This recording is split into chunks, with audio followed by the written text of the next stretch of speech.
दो ब्राह्मण, एक वृद्ध और एक युवा, विद्यानगर से पवित्र तीर्थ यात्रा पर निकले। युवा ब्राह्मण, जिसका नाम माधव था, प्रेम और विनम्रता से वृद्ध ब्राह्मण वेंकट भट्ट की सेवा करता हुआ उन्हें भारत के अनेक पावन स्थलों पर ले गया। वे साथ साथ गया, काशी और प्रयाग पहुँचे। अंततः उनकी यात्रा उन्हें वृंदावन धाम तक ले आई, वह दिव्य भूमि जहाँ श्री कृष्ण अपनी नित्य लीलाएं प्रकट करते हैं।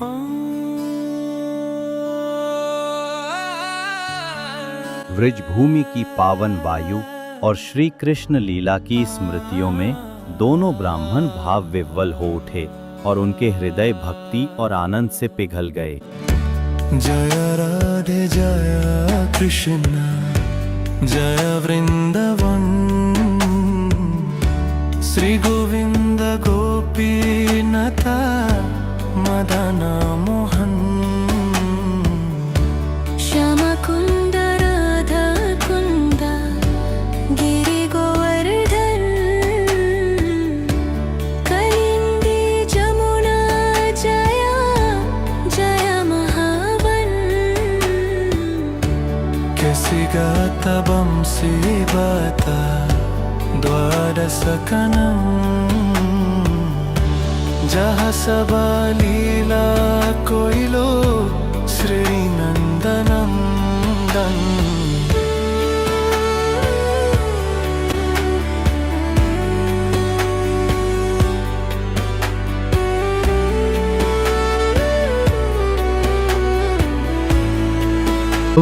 आज तुमने कितना स्वादिष्ट प्रसाद की व्यवस्था की है। यदि आप प्रसन्न हैं तो निश्चय ही श्री कृष्ण भी प्रसन्न होंगे।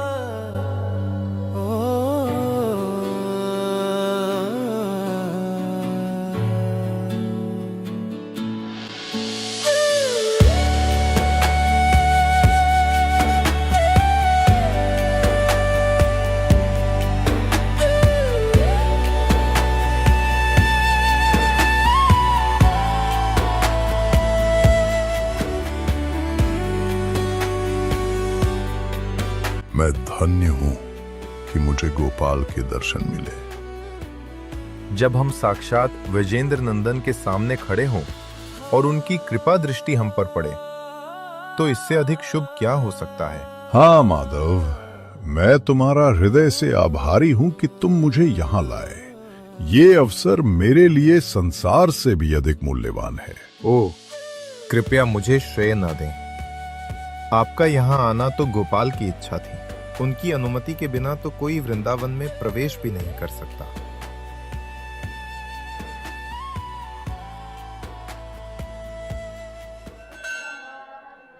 माधव, मैं तुम्हारी सेवा के लिए हमेशा आभारी हूँ। इतनी सेवा तो मेरे अपने बेटे ने भी कभी नहीं की। मुझे लगता है कि बदले में कुछ देना चाहिए। अगर कुछ न लौटाया तो मुझे बुरा लगेगा। आदरणीय ब्राह्मण देव, मैं यह सेवा केवल श्री कृष्ण की संतुष्टि हेतु करता हूँ। ब्राह्मणों की सेवा श्री कृष्ण को अत्यंत प्रिय है। वही मेरे लिए परम पुरस्कार है। तो ये स्वीकार कीजिए। माधव, कृपया मेरे दामाद बन जाइए।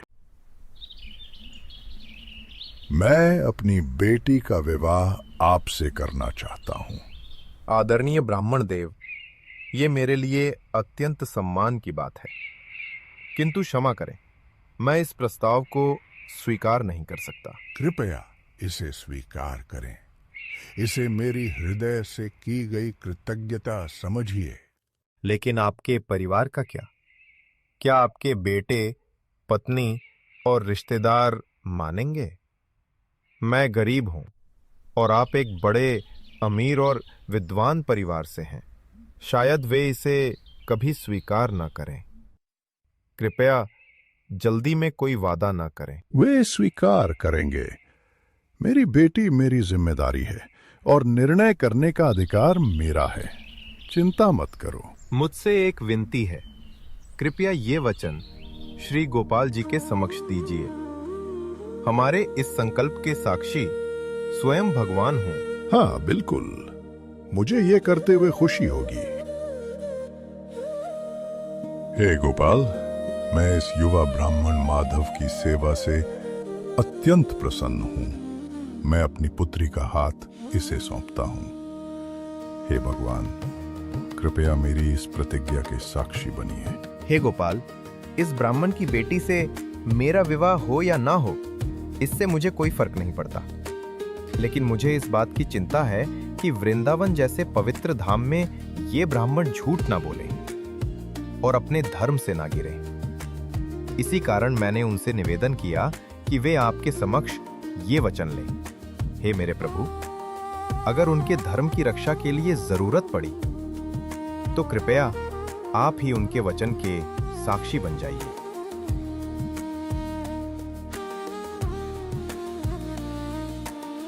इन वार्तालापों के बाद दोनों ब्राह्मण अपने अपने घर विद्यानगर लौट गए।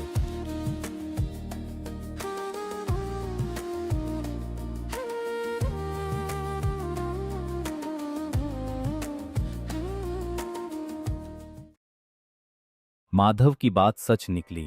वेंकट भट्ट के परिवार वाले उनके वचन से सहमत नहीं थे। मैंने ये वचन भगवान गोपाल के सामने दिया था, इसलिए मुझे अपनी पुत्री उन्हें देना ही होगा। पिताजी, यदि आप मेरी बहन को उसके हाथ दे देंगे तो हमारे कुल का मान सम्मान नष्ट हो जाएगा। यदि आप ऐसा करेंगे तो मैं विष पी लूंगी। अगर मैं न दूं तो माधव गोपाल को साक्षी बुलाएंगे, फिर वो मेरी बेटी को बलपूर्वक ले जाएंगे और तब मेरे धर्म का कोई मतलब नहीं रहेगा। गोपाल तो बहुत दूर है, उसकी चिंता मत करो। बस इतना कह देना, मुझे ऐसा कोई वचन याद नहीं, बाकी सब मैं संभाल लूंगा।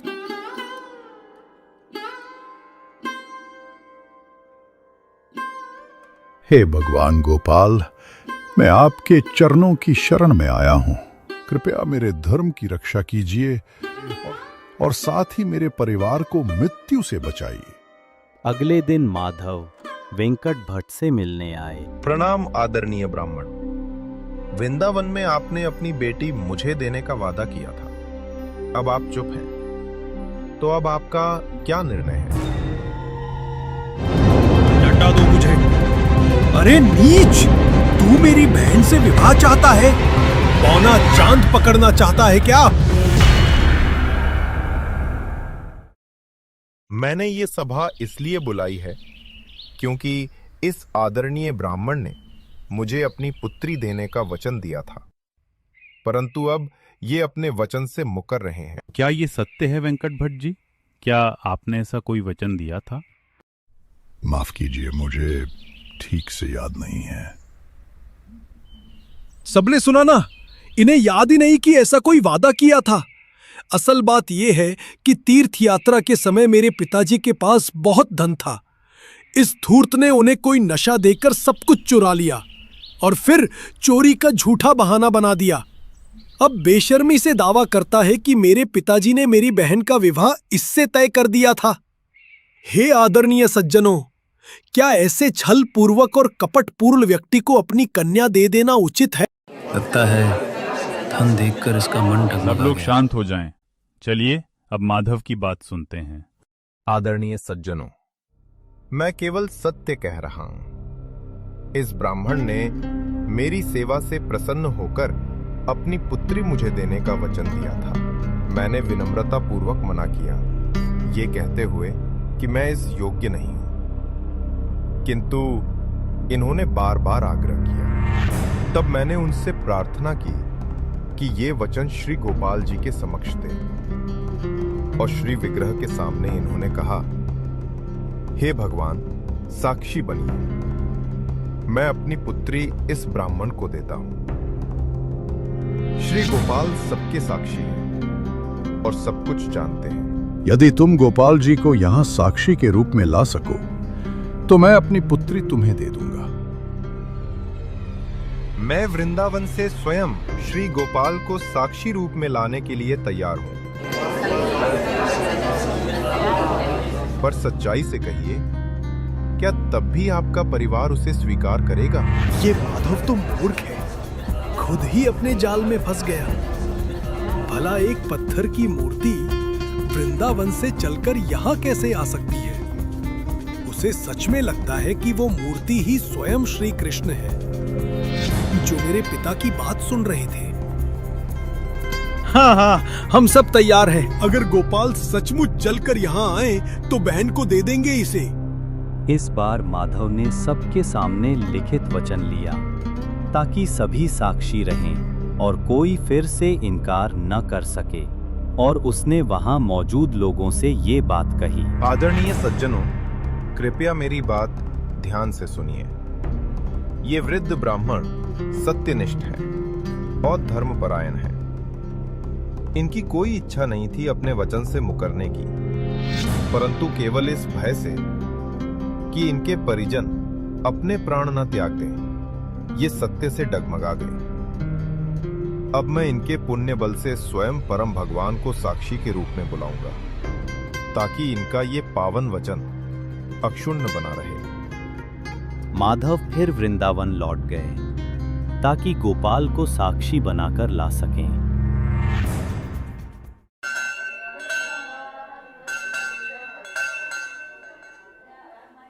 हे भगवान, कृपया मेरे साथ साक्षी रूप में चलिए, ताकि हम दोनों ब्राह्मणों के धर्म की रक्षा हो सके। यदि आप नहीं गए तो वेंकट भट्ट जी को आपके समक्ष किया गया वचन तोड़ना पड़ेगा। हे सत्य के रक्षक, मैं अयोग्य हूं, फिर भी अपने भक्त के लिए मेरी ये प्रार्थना कृपया स्वीकार कीजिए। विग्रह रूप में आए हो प्रभु, सेवा प्रेम बस पाए हो प्रभु। आए हो प्रभु, सेवा प्रेम बस पाए हो प्रभु। लोग कहे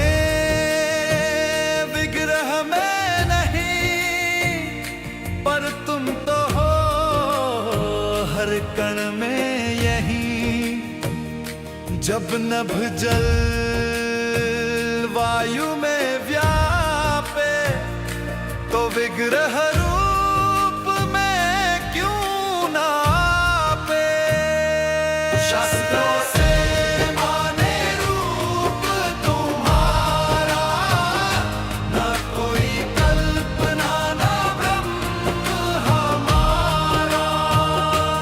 शास्त्रों से माने रूप तुम्हारा, न कोई कल्पना न ब्रह्म हमारा।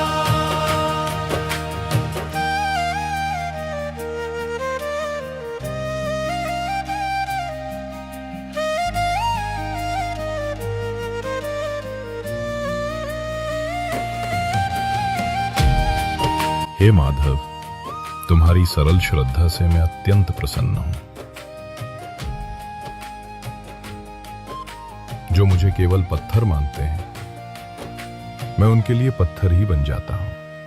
परंतु तुमने मुझे भगवान श्री कृष्ण के स्वरूप में देखा है, इसलिए मैं तुम्हारी श्रद्धा के अनुसार उसी स्वरूप में प्रकट हुआ हूं। हे भगवान गोपाल, आपने मेरी प्रार्थना सुन ली। मैं आपका अत्यंत आभारी हूं। माधव, अब तुम अपने घर जाओ और पुनः सभा बुलाओ। केवल मेरा स्मरण करना, मैं स्वयं प्रकट होकर साक्षी बनूंगा और तुम दोनों ब्राह्मणों के धर्म की रक्षा करूंगा। हे भगवान, यदि आप 4 भुजाओं वाले विष्णु रूप में भी प्रकट हों, तब भी वे विश्वास नहीं करेंगे। परंतु यदि आप गोपाल के रूप में जाकर अपने सुंदर मुख से स्वयं बोलेंगे, तब वे आपकी साक्षी को स्वीकार करेंगे। परंतु माधव, मैंने आज तक नहीं सुना कि कोई विग्रह एक स्थान से दूसरे स्थान तक चलता हो। हे गोपाल, जब आप मुझसे बोल सकते हैं तो मेरे साथ चल भी सकते हैं। आपके लिए कुछ भी असंभव नहीं है, क्योंकि आप स्वयं भगवान हैं। माधव, तुम्हारे प्रेम और श्रद्धा से तुमने एक बार फिर मुझे जीत लिया है। मैं तुम्हारे साथ विद्यानगर चलूंगा। हे गोपाल, बहुत बहुत धन्यवाद। पर मेरी एक शर्त है। जो कुछ भी आप कहेंगे प्रभु, मैं उसी का पालन करूंगा। पीछे मुड़कर तुम मुझे नहीं देखोगे। जैसे ही देखोगे मैं वहीं ठहर जाऊंगा। मैं तुम्हारे पीछे चल रहा हूं, ये पायल की आवाज से जान लेना। रोज 1 किलो चावल भेंट करो, मैं खाकर तुम्हारे पीछे चलता रहूंगा। जैसा आप कहेंगे हे गोपाल।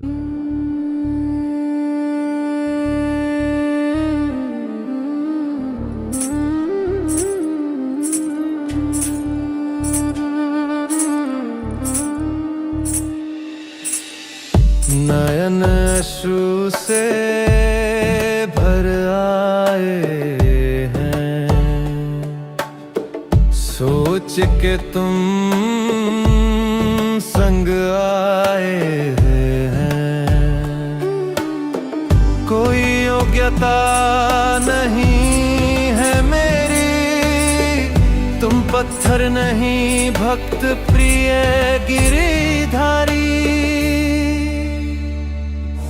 गोपाल गोपाल साक्षी गोपाल, गोविंद दामोदर माधव गोपाल।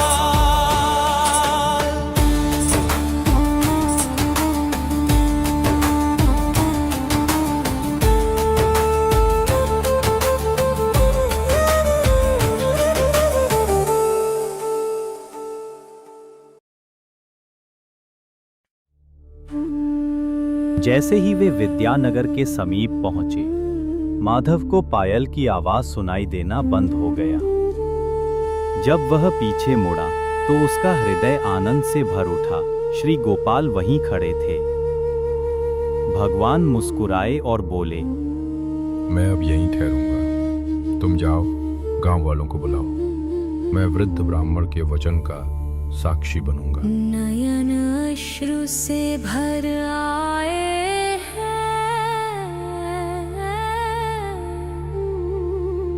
सोच के तुम संग आए हैं। कोई योग्यता नहीं है मेरी, तुम पत्थर नहीं। हे गोपाल, आपकी असीम कृपा को कौन समझ सकता है। सिर्फ मेरे धर्म की रक्षा के लिए आप स्वयं वृंदावन से यहाँ पधारे। गोपाल